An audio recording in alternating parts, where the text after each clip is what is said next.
बहुत अच्छा कुछ रह गया, चलो 2 मिनट ये एक बार कह 2 मिनट हो गया मैडम। सभी ये इनको रख लो, आप ऐसे ही रख दो। सभी पत्रकार साथियों का, फरीदाबाद के पत्रकार साथियों का बहुत बहुत धन्यवाद। आप लोग आए इतने खराब मौसम में भी। आज का जो इशू है आप लोगों को बताना इसलिए ज़रूरी है कि आप लोगों को पता हुआ कुछ दिन पहले कि 102 साल के दादा दुलीचंद को मुर्दा घोषित कर दिया गया था, जो कि पूरी तरह जिंदा थे और स्वस्थ भी थे। और उसके बाद उन्होंने अपनी बारात निकाली थी ये दिखाने के लिए कि भाई मैं जिंदा हूं, मैं मुर्दा नहीं। उसके बाद बहुत से लोग और सैकड़ों लोग निकल के आए थे कि हमारे कोई मुर्दा, हमारे को मुर्दा। तो उसके बाद हम चंडीगढ़ गए थे, वो बारात लेके फिर चंडीगढ़ मुख्यमंत्री के घर के बाहर गए थे। पेंशन का जो इशू था, बुढ़ापा पेंशन, विधवा पेंशन और विकलांग, 3 इशू थे। और 60 साल से ऊपर जो लोग हैं जिनकी बढ़ नहीं रही है, तो हम वहां पे गए। तो उसके बाद से गवर्नमेंट ने हर डिस्ट्रिक्ट में अपना एक नंबर जारी किया और स्पेशल कैंपेन चलाया है कि भाई यहां पे बनवा सकते हैं। तो एक तो मैं ये बताने के लिए आया हूं कि जो सरकार ने शुरू किया है उस पे लोग जाएं, ताकि आप लोगों से ये मैं अपील करूंगा, जरूर हेल्प मांग रहा हूं आप लोगों से, ये नंबर बताएं सरकार का कि वहां जाके लोग अपनी पेंशन बनवा सकते हैं। क्योंकि आम लोगों को सबको ऐसा पता होता नहीं है। सरकार ने तो एक दिन जारी कर दिया नंबर कि भाई ये हम खोल रहे हैं। तो देखो, वैसे तो आपको मैं बताऊं, मुख्यमंत्री जी का प्रचार करता, अब ये तो सरकार को करना चाहिए, लेकिन कर मैं रहा हूं, ये तो उनको धन्यवाद देना चाहिए सरकार को भी। ये नंबर है जिला फरीदाबाद का, ये सरकारी नंबर है, आप नोट कर लीजिए, 9306 646 637, 9306 646 637 ये नंबर है, फरीदाबाद का है। जिसको भी पेंशन को, विधवा पेंशन, विकलांग पेंशन को लेके कोई इशू है तो ये है। और अगर इस पे बात नहीं बनती है, 30 तारीख तक का सरकार ने हमारे से टाइम मांगा था, 30 तारीख का सरकार को, मुख्यमंत्री जी को टाइम दिया है। उसके बाद फिर ये सरकार के फूफा का नंबर है 70 27 811 811, ये नंबर नोट कर लीजिए। ये दोनों नहीं, ये है जी, ये ऊपर दादा दुलीचंद है। मैं तो फूफा का वो हूं जी, महाराजा दादा ला गए। तो हम तो उनका आदेश है कि बेटा सारे हरियाणा में बता के आया कि ये नंबर सरकार ने जारी करा है, अगर नहीं बनती है तो फिर ये अपना नंबर है। 102 साल का आदमी है, तो ये नंबर है, ये आप लोगों को हमने बता दिया। अब मैं आपके सामने ना एक बड़ा इंटरेस्टिंग, बड़ा आप लोगों के लिए, करीब मानो कि 10,000 लोग कम से कम फरीदाबाद जिले के हैं, कम से कम बता रहा हूं ऐसे, जो मैं अब बताऊंगा आपको डाटा, और ये मेरा नहीं है, गवर्नमेंट का है। टोटल पेंशन रोकी गई है 1,75,298, 1,75,298 पीपीपी के कारण जो रोकी गई। ये जो फैमिली आईडी के नाम पे जो रोकी गई, वो रोकी गई है 1,04,655, 1,04,655। रजिस्ट्रार ऑफिस होता है जहां से ये वेरीफाई होके जाती है, उन्होंने रोक रखी है 70,643, ये रजिस्ट्रार ऑफिस की। अब आपको जो चल रहा है जिंदा मुर्दे वाला इशू, वो मैं आपको बताऊं। हरियाणा के अंदर 14,691 लोगों को मुर्दा घोषित कर रखा है, जो कि जिंदा है, जिसके लिए सरकार ने नंबर जारी किया है ना अब, और अपने ऑफिस खोल रहे हैं। तो ये 14,691 लोग हैं। 18,581 विधवाओं को शादीशुदा दिखाया गया है।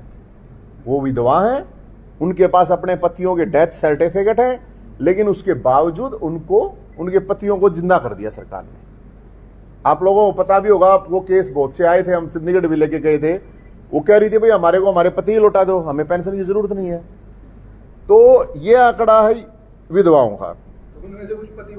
अभी मैं बताता हूं सर, अभी 2 मिनट में 34,703 लोग ऐसे हैं जिनकी 2 लाख से ज्यादा की इनकम दिखा दी, उनकी इनकम 50,000 भी नहीं है साल की। 34,703 लोग हैं ऐसे। ये पूरे हरियाणा का डाटा दे रहा हूं मैं आपको, पूरे हरियाणा का अभी तक का लेटेस्ट है। और जो अभी इन्होंने शुरू किया निकालना, और वो डाटा आ रहे हैं वो अलग है, ये अभी और आने वाले हैं। 33,616 लोगों को रिटायर फौजी दिखा दिया इन्होंने, वो है ही नहीं, वो रिटायर फौजी नहीं है। लेकिन इनका जो फैमिली आईडी था पीपीपीओ जो मॉडल चला रखा है, उसमें इन्होंने ये दिखा रखा है रिटायर फौजी। ये क्या कहेगा, आप तो रिटायर फौजी हो, आपको किस चीज के लिए तनख्वाह पेंशन। फिर है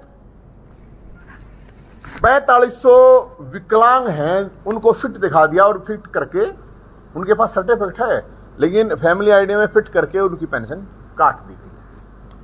2404 लोगों को सरकारी डिपार्टमेंट में कर्मचारी दिखा दिया। अब आप तो सरकारी डिपार्टमेंट में कर्मचारी थे और आप तो पेंशन ले रहे हो सरकार से, उनका कोई मतलब नहीं है सरकार से कर्मचारी के रूप में। 2044 टोटल जो ये लाडली योजना के तहत पेंशन मिलती थी, उनकी पेंशन काट दी।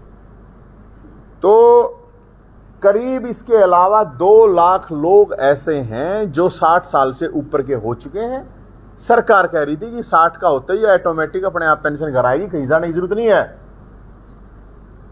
वो बेचारे ये सोचे घर में अपने आप ही आएगी, उनको किसी को 6 महीने हो गए, किसी को 8 महीने हो गए, किसी को 10 महीने हो गए, ईब तक तो पहुंची नहीं है। वो चंडीगढ़ से पैदल भी आदमी चल पड़ता ना, तो भी मेरे ख्याल में 1 महीने में फरीदाबाद पहुंच जावे, रेवाड़ी पहुंच जावे, सिरसा पहुंच जावे। अब पता नहीं क्या, मैं मतलब बैलगाड़ी भी नहीं कह सकता मैं, क्योंकि बैलगाड़ी तो और जल्दी आ जाती है। अब उनकी पेंशन कैसे आ रही है समझ में नहीं आ रहा। हो सकता कछुआ भी पहुंच जाता है 1 साल में, तो कछुआ भी आ सकता था। तो 60 साल से ऊपर के करीब 2 लाख लोग ऐसे हैं हरियाणा के अंदर जिनको पेंशन के हकदार हैं। और ये मान सम्मान बता था, ये कोई वो नहीं है, कोई भीख नहीं थी। अब इन्होंने ये कर रखा बड़ी, आप सोचिए, अब 2 लाख रुपए अगर किसी की इनकम है, अब यार 2 लाख रुपए इनकम है, मान ले किसी के बेटे की है, बेटी की है, जरूरी थोड़ी है वो अपने माँ बाप को देता है। ये अनाथ आश्रम में पड़े, वो रेमंड वाला हजारों करोड़ का मालिक है, अनाथ आश्रम में पड़ा है वो। आप लोगों को पता होगा कितने आपके फरीदाबाद में भी अनाथ आश्रम होंगे, वहां जाके देखोगे तो बड़े बड़े अफसर होंगे, बड़े बड़े लोगों के माँ बाप वहां पे हैं। बताओ, अब बेटा कोई है, बेटा बेटी या जो भी है, अब घर में लोग आई तो बनती नहीं यार, बेटा बेटी पे कौन वो डिपेंड होगा। ये मान सम्मान के लिए ताऊ देवीलाल ने ये एक स्कीम चलाई थी, लेकिन ताऊ देवीलाल के नाम से वोट खाने वाले लोग अब नोट खा रहे हैं, कोई बोल नहीं रहा, चुपचाप है। कोई अपना सरकार में बैठा मौज ले रहा है, कोई अपनी रैली करता घूम रहा है। हरियाणा के अंदर करीब टोटल 5 लाख बुजुर्ग हैं, और बुजुर्ग का मतलब आप समझ सकते हो, आप एक 60-70 साल के आदमी का मतलब वो एक नहीं है, उसके 2-4 बालक भी हैं, छोरे छोरी पोते पोती। एक मेरा अपना ये मानना है कि एक 60-70 साल का बुजुर्ग के पीछे 20 लोग कम से कम होंगे। तो 5 लाख बुजुर्ग के पीछे 20 कितने होंगे, 1 करोड़। जनसंख्या हरियाणा की सारी 2.5 करोड़ है, वोट सारी 1 करोड़ 60-70 लाख है। तो आप सोच के देखिए कि करीब आधा हरियाणा की ये समस्या है। और जब हमने ये मुद्दा उठाया तो उस टाइम पे सरकार कह रही थी कि ये तो जी कुछ 10-12 हजार कुछ इस तरह के केस है। इतने ज्यादा केस हैं, तो मैं आप लोगों से भी अपील करूंगा, ये नंबर जरूर प्रचार कीजिए, ये सरकार का नंबर है। आप लोग और लोगों से अपील करूंगा, नौजवानों से अपील करूंगा खासकर, कि वो अपने माँ बाप के लिए, दादा दादी ताई चाची जो भी है, या कोई विधवा है या कोई विकलांग है, उनके लिए जाइए ऑफिस में, उनको लेकर ये अपना पेंशन बनवाइए। 30 तारीख तक का टाइम है, और नहीं बनाते हैं तो फिर सरकार के फूफा का नंबर है ही आप लोगों के पास, फिर हम बनवाएंगे, उसमें कोई प्रॉब्लम नहीं है। आप कैसे तो एक बनवा दी भाई साहब, 5000 बन चुकी हैं ऑलरेडी। कैसे बनेंगे ये तो मैं क्या बताऊं आपको। 5000, ये भी मैं आपको जानकारी दे देता हूं, अभी तक सरकार ने हमारे को बताया कि हमने जो लोग हमारे पास पहुंचे 5000 की पेंशन बढ़ चुकी है, और जो चंडीगढ़ गए वो तो उसी दिन बढ़ गई थी। लेकिन सवाल ये नहीं था कि जो वहां पे गए हैं उनकी बढ़नी है, सवाल ये है कि जो भी उस चीज के लिए क्राइटेरिया फुलफिल करता है वो, अब जैसे मुख्यमंत्री जी क्या करते हैं, स्टंट करते हैं। मुख्यमंत्री ने स्टंट किया, रोहतक में एक महिला ने कई पेंशन अपनी जेब से निकाल के 2500 रुपए दे दिए। अब ऐसे थोड़ी होगा भाई, ऐसे कितने स्टंट करोगे, कितने लोग मुख्यमंत्री तक पहुंच पाएंगे, बताओ आप कितने पहुंच पाएंगे। ऐसे एक देखेगी देखो मैं तो दे रहा हूं। सिरसा में किसी ने कहा, किसी महिला ने उसको 1 लाख रुपए दे दिए, तो मुख्यमंत्री जी बता दें 1-1 लाख रुपए देने के लिए कितने मैं लेके आऊंगा, चंडीगढ़ ही ले आऊंगा, कोई प्रॉब्लम नहीं है। अगर वो, क्योंकि ये कोई मैकेनिज्म नहीं है, ये कोई सिस्टम नहीं है कि मुख्यमंत्री तक कौन पहुंचे नहीं पहुंचे। हाँ पहुंचने देते हैं, पत्रकारों को तो पहुंचने तक नहीं देते। तो हम तो ये कह रहे हैं इस सिस्टम को ठीक करने के लिए कि भाई ये यहाँ पे डीसी ऑफिस में, जहाँ पे भी आपका पेंशन ऑफिस है, वहां लोग जाएं और जाके अपनी ये पेंशन बनवाएं, क्योंकि लोग बहुत परेशान हैं। जो विकलांग है बेचारे, वो कितने दुखी हैं। आजकल वैसे ही महंगाई में किसी का घर नहीं चल रहा है, उन लोगों की पेंशनें काट ली। और मैं ये कहूंगा एक चीज और, ये जितने भी चुनाव लड़ने के लिए पार्टियों के लोग या जितने भी सामाजिक संगठनों के लोग हैं, उनका काम खासकर चुनाव के लिए, तो जिनको चुनाव लड़ने हैं यार, अपने बड़े बुजुर्गों की कम से कम इतनी हेल्प तो कर दो। वो आशीर्वाद देंगे और कुछ नहीं, तो और वोट्स हैं उनकी, अभी मरे थोड़ी हैं। उनकी पेंशन बनवानी चाहिए, जिनको सरपंची, जिला परिषद या कोई भी किसी भी तरह का चुनाव लड़ता है, तो मेरे हिसाब से जरूर जाना चाहिए। और एक चीज और मेरे पास आ रही है फोन, मैं आपको बताऊं, क्योंकि हमने ये इशू उठाया था इसका पेंशन वाला। अब आपके यहाँ का, क्योंकि हर जगह जब हम ये करते हैं तो कुछ फोन आ ही जाते हैं, सरकार राशन कार्ड नहीं बना रही है कई सालों से, और उसकी वजह से लोग अपनी कुछ फैमिली आईडी नहीं बनवा पा रहे हैं, तो वो भी बहुत बड़ा इशू है। अब ये समस्या गरीब लोगों की है।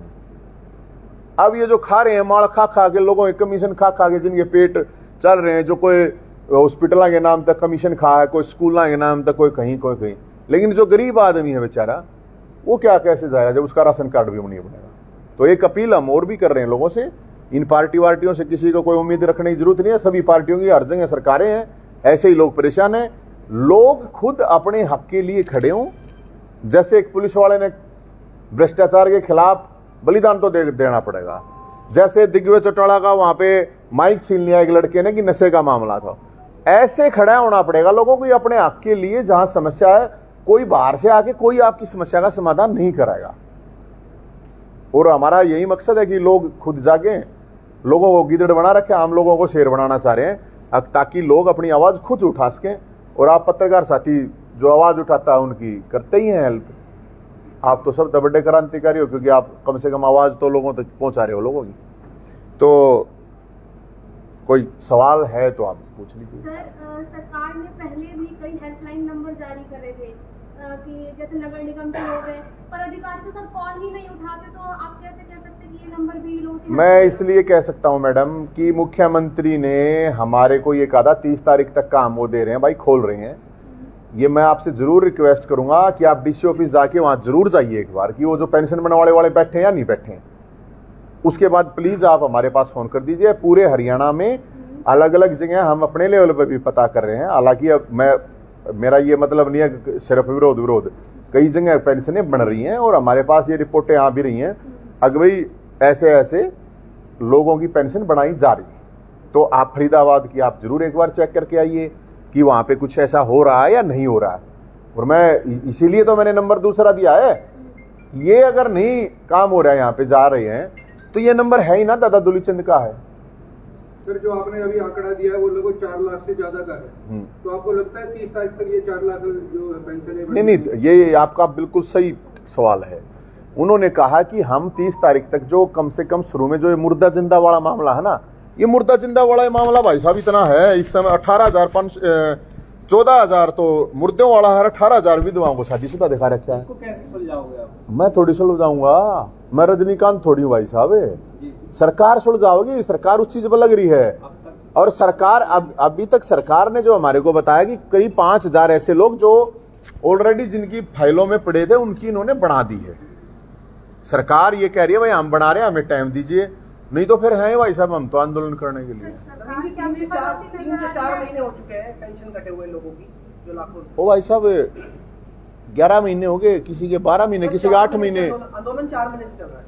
नहीं, आंदोलन तो हमने तो 15 दिन 20 दिन पहले की बात है, हमने तो 4 महीने पहले चला। बाकी पार्टियों की मैं पार्टी का को नहीं हूँ, मैं पार्टी वार्टी नहीं हूँ। सर, सरकार बात तो आखिरकार 2 दिन पहले सरकार जागी और कार्रवाई के आदेश भी दिए हैं, तो क्या लगता है? हाँ, अभी मेरे ख्याल में इन्होंने आज कितनी तारीख होगी मेरे ख्याल में, 2 दिन आज तीसरे दिन। हाँ, तो वो 20-19 से इन्होंने शुरू किया है, 30 तक इन्होंने कहा है। मैं तो इसलिए कह रहा हूं कि ये उन्होंने तो कह दिया, लेकिन ये सब लोगों को नहीं पता है ऐसा, अगर सरकार ने ऐसा कुछ हो करा। मैं तो सरकार से अपील कर रहा हूं, पूरा इतना बड़ा बड़ा फोटो देते नहीं है अपना, ये एक ऐड दे दो यार, पत्रकार अखबार का भी काम चल जाएगा, टीवी का भी चल जाएगा। अगर भाई ये नंबर है, अब एक दिन दे दिया उन्होंने, तो अब एक दिन कैसे वो लोग, मतलब मुझे तो नहीं समझ में आ रहा कि लोगों तक ये बात पहुंचेगी। मैं तो इसलिए ये लोगों को जाके कुछ बता दूं, आप लोग बता दो कुछ लोगों को। सर सरकार क्या इतनी विफल नजर होती आ रही है कि आप लोगों को आगे आना पड़ रहा है? तो मैडम एक आप सोचो, सरकार है, मुख्यमंत्री है, मंत्री है, MP MLA chairman DC SDM सब है ना, उसके बावजूद लोग हमारे पास अगर शिकायत लेके आ रहे हैं तो इसका मतलब तो ये उन पे विश्वास है ही नहीं, उनको उस सिस्टम पे विश्वास नहीं है, इसलिए हमारे पास आए। नहीं तो क्या जरूरत है, हम तो कुछ है ही नहीं, हमारे पास आने का क्या मतलब है। लेकिन वो हमारे पास आए तो हमने भाई गए वहां, विरोध प्रदर्शन करा। हम तो मुख्यमंत्री का वहां पे थाने में बैठा गए, पेंशन बनी है, इस प्रदेश के इतिहास में आज तक नहीं हुआ होगा। हमने कह दिया था यहां से अब जाएंगे, क्योंकि सारे मुर्दे थे, केस किस पे लगाते, सोचो ना, उनका रिकॉर्ड में सारे मुर्दे हैं। हमने कह दिया भाई हम तो थाने में मुर्दे बैठे हैं। लेकिन मैं ये कहूं, वो मुर्दे नहीं है, वो जिंदा है, वो मर्द है। मुर्दे वो हैं जो अपने हकों के लिए आवाज नहीं उठाते, जो डरते हैं, मुर्दे वो हैं। वो 90 साल की चमेली ताई वो मुर्दा नहीं है, वो तो बेचारी खड़ी होगा, अपने हक के लिए खड़ी हुई है। मुर्दे वो हैं जिनके घर के बाहर गड्ढा है और वो आवाज नहीं उठा सकता। मुर्दा वो है जो 20 साल का है, 25 साल का है, लेकिन अपने हक की बात आती है तो छुप जाता है, डर जाता है। वो तो असली मर्द हैं, वो मुर्दे नहीं है मैडम। सर कुछ लोग फौज में हैं, थे मिलिट्री में थे और भी सर्विसेज में थे, उनकी पेंशन आती थी। अभी फैमिली ID बनी है तो आधार कार्ड से जोड़ा, तो सरकार ने ऐसे लोगों की पेंशन काट दी जिनको कहीं और से पेंशन मिल रही थी। हाँ, तो आप क्या चाहते हैं, दोनों जगह से पेंशन नहीं, मैं ये नहीं चाहता एक जगह से उनको, जो क्राइटेरिया है जो हक है। लेकिन ये क्राइटेरिया बिल्कुल गलत है कि फैमिली ID में आपको बड़ा एक इंटरेस्टिंग एक गांव है सोनीपत में, छिछड़ाना गांव, 70 लोग मुर्दा पाए वहां। मैं उस गांव में गया तो 1 घंटे के बाद प्रशासन पहुंच गया वहां पे। उसमें क्या था, एक 6 साल की लड़की का फैमिली ID में 9 लाख रुपए इनकम दिखा रखी है साल की। उनके घर में बेचारा मैं आटा तक नहीं है खाने के लिए। 9 लाख रुपए 6 साल की लड़की की।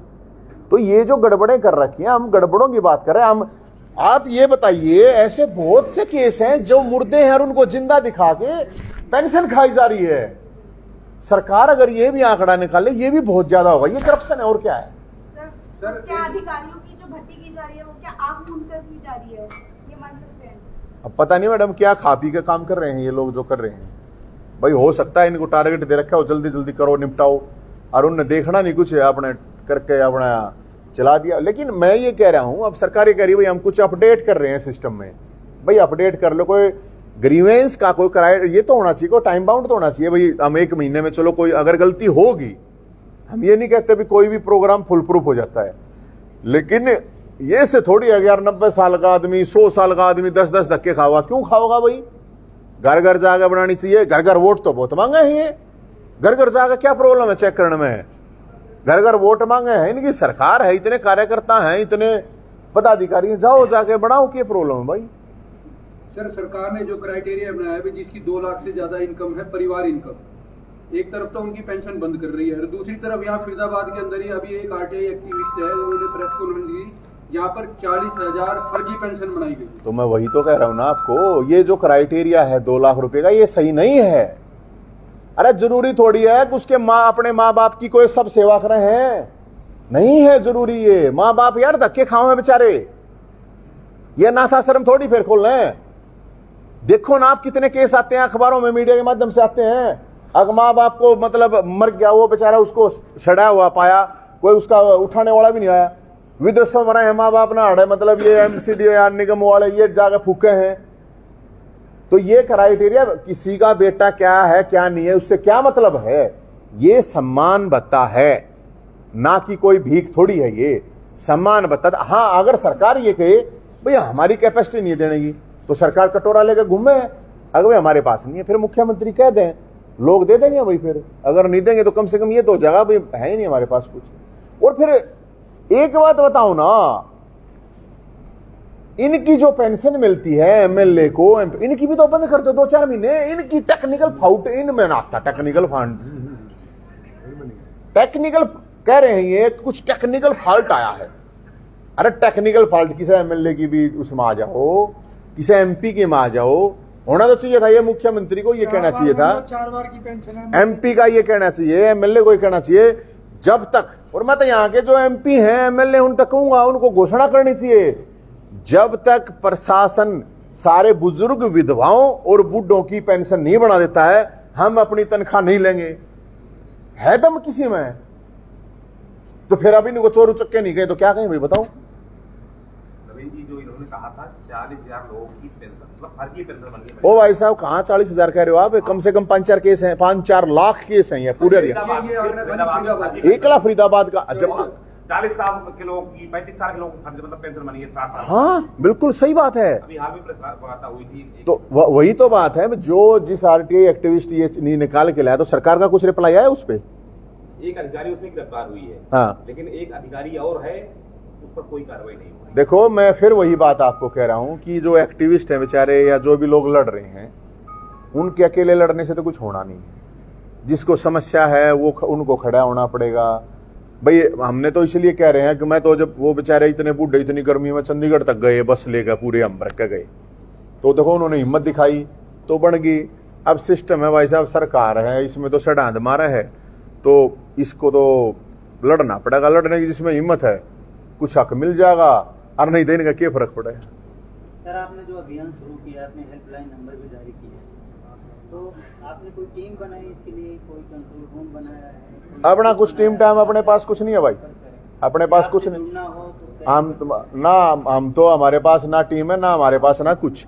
हमने तो ये नंबर है, इस नंबर पर ये नंबर उठ जाएगा, किसी की समस्या होगी वो सीधा, हम तो सीधा वहां पे चंडीगढ़ का नंबर लेकर आ रहे हैं, सीधा हमने तो ये बेराग उड़ा फोन करेंगे कि ये आ रही है हमारे पास, अरे ये बननी चाहिए, नहीं बनेगी तो हम तो सीधे चंडीगढ़ लागेगा। हमने तो एक बस लागेगी, बस का किराया आप जैसा भाई दे देगा, कोई बैठा के बुढ़ा ले जाएंगे।